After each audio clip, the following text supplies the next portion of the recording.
All right, what is going on, people? You know that sound. It is the Unfiltered Band. Means, yes, another episode of Unfiltered coming your way right here, right now.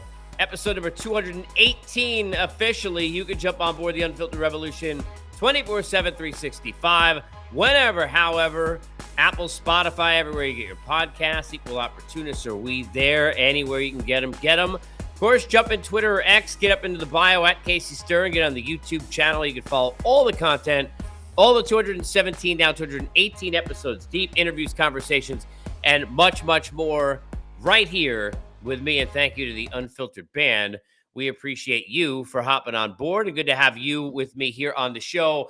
Obviously, trying to hit a lot of different sports for the most part. Predominantly, we do a lot of baseball here because that's what I've done for 20 years. But I've been popping in recently some more in these podcasts, a lot of my love for combat sports. And I know some people have been enjoying it. I always say this is like, if it's your thing, great. If it's not, you could, shop at a different store, or certainly you could shop for a different episode here. And we do plenty on baseball with the World Series. We'll get plenty of that.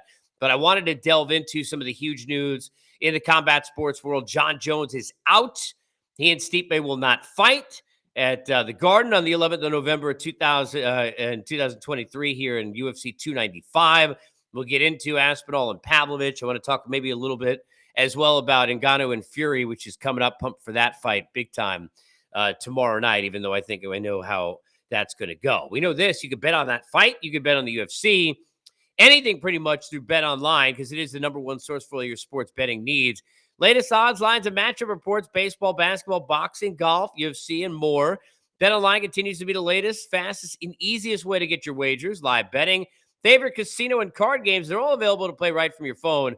Head over to the website today. Use your mobile device to sign up, get in on the action. Remember to use the promo code BELIEVE, BLEAV, 50% welcome bonus in your first deposit.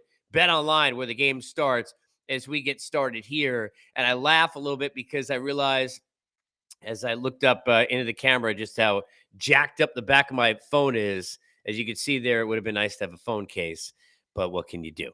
UFC 295. I was so pumped up for this. Obviously, you talk about the Garden, you talk about fights, and when that happens every year, there's always dramatics and high level fighting, and you get a highlighted card, and there's greatness that comes there because it is the mecca for sports and so many different things. I'm a Knicks fan of basketball, grew up a New Yorker, but it really is for combat sports and boxing. I mean, just injected into my veins. I was so pumped for this fight. The news that Jon Jones tore his pec, and we've all seen the video. It's so rough, man, because this was, look, we know Jon on his left leg. We don't know whether or not he wants to fight much more. We only seen him for about 5 seconds as a heavyweight against Cyril Gane, and that fight was not really a fight at all. So we wanted to see what it really looks like. We wanted him to be tested at heavyweight. And even though Stipe is, well over 40 years old at this point, hasn't fought in a couple of years, this was our chance to kind of see that and to see what would happen. And Jon Jones, the GOAT, the greatest of all time, which he is, forget the off the field stuff and, outside of the octagon and all the personal, issues that he's had. You went about pictograms and all these different things. This guy, the GOAT, right? The best all time. That's a bad dude, right? Should be undefeated. The one DQ. We all know he hasn't been beaten. They got Stipe on this side, and Stipe Miocic, the firefighter who's still doing it every day. How do you not love this dude? Be the greatest heavyweight of all time. So when you get these two things colliding, it's like, okay, well, now we're about to get like this legendary fight with, legacy more on the line than even the title that was being defended. And to lose that, it sucks, man. It sucks for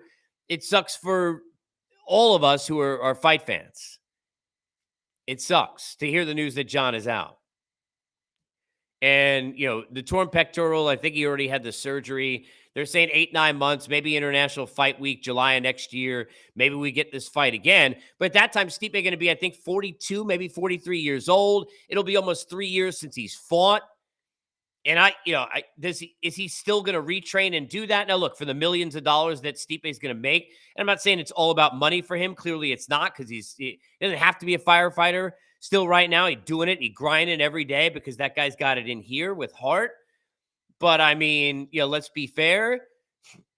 A lot of money on the line, and that's millions and millions of dollars whenever they decide to do it, because it's Jon Jones, and it'll be for the title, because we know obviously Aspinall and Pavlovich now for interim, which we'll get into.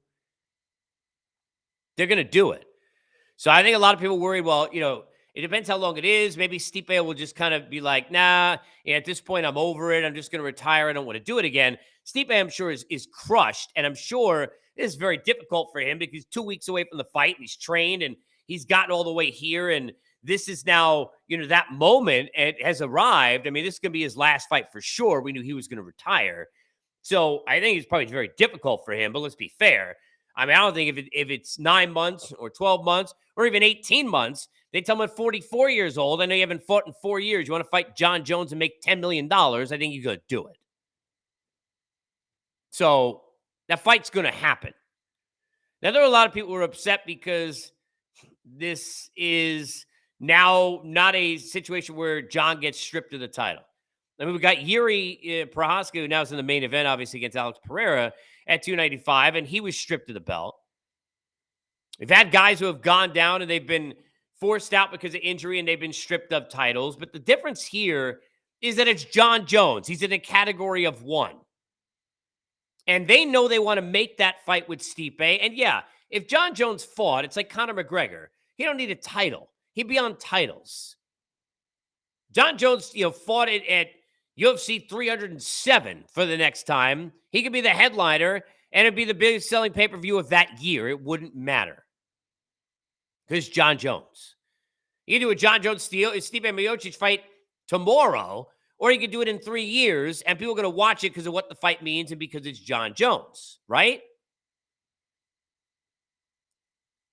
But I think because of that, you want the title up for grabs. Because of that, you want it to be for the heavyweight championship. You want that last fight for Stipe to be able to walk out that way. You want the legacy of the greatest heavyweight of all time and a guy in Jon Jones, who's the greatest of all time, to fight for that belt. And no offense, but Tom Aspinall and Sergey Pavlovich got a long time ahead in their careers, and they don't need it. Interim's fine. Not the end of the world. What we can get to is it's a great freaking fight. Sergey Pavlovich is basically Ivan Drago.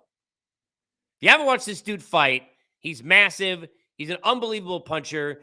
And I don't think we learned much in the fights against Tuivasa and against Derek Lewis, because those guys are going to stand and bang in front of him, and they're not as technical, and they certainly, I don't think even in Derek Lewis's case, as powerful as Pavlovich is, I really don't think that they are.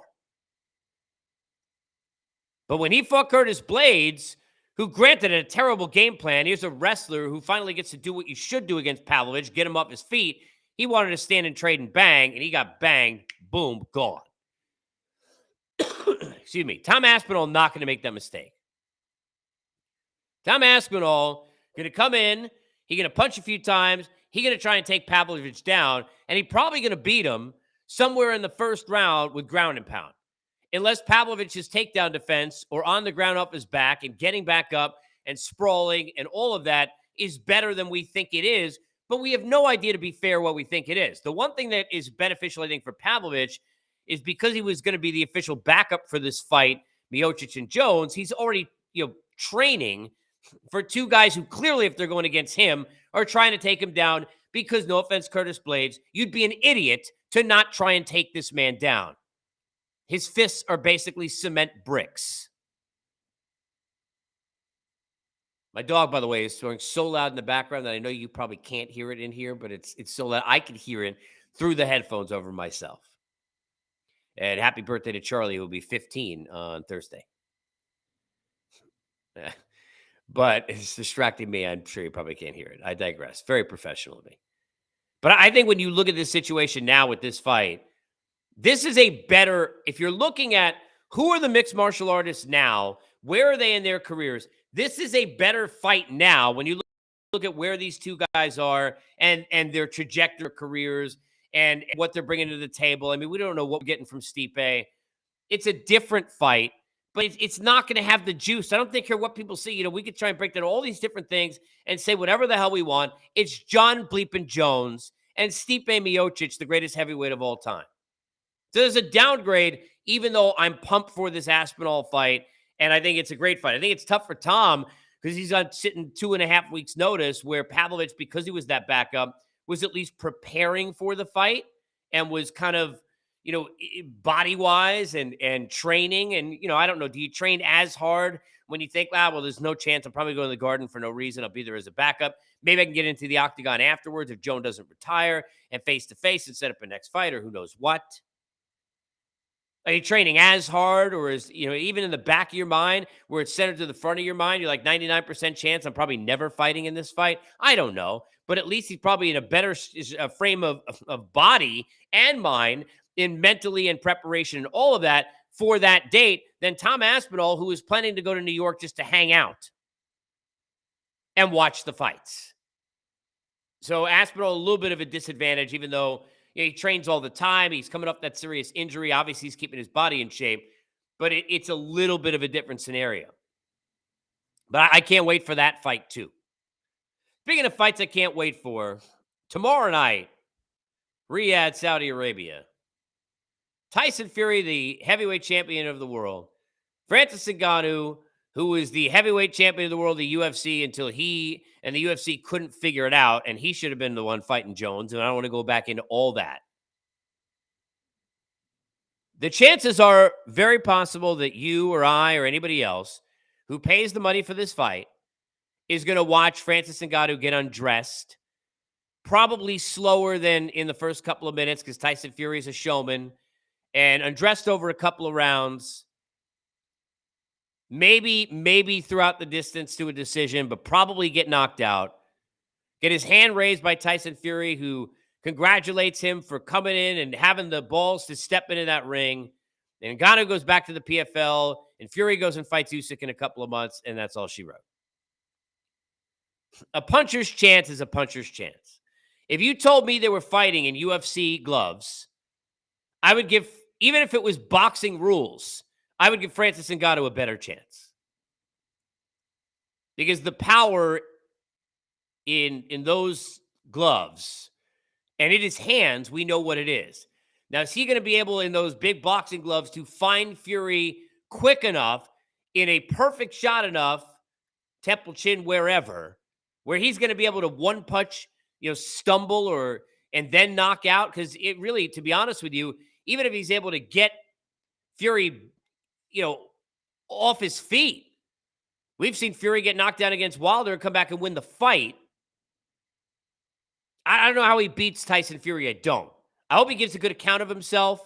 I love his story. If you don't love Francis Ngannou's story and you don't know it, go research it. Talking about a guy who is walking the streets of Paris homeless, a guy who, to get there and get from his humble beginnings to that point, was nearly impossible. Then going through all that he had to even get to America, and then to get to the UFC. It's an unbelievable story, let alone becoming the heavyweight champion. It's an unbelievable story. They're getting shit on by the UFC, really unfairly, and exited out the door. Because he wasn't getting paid what he deserved to get paid.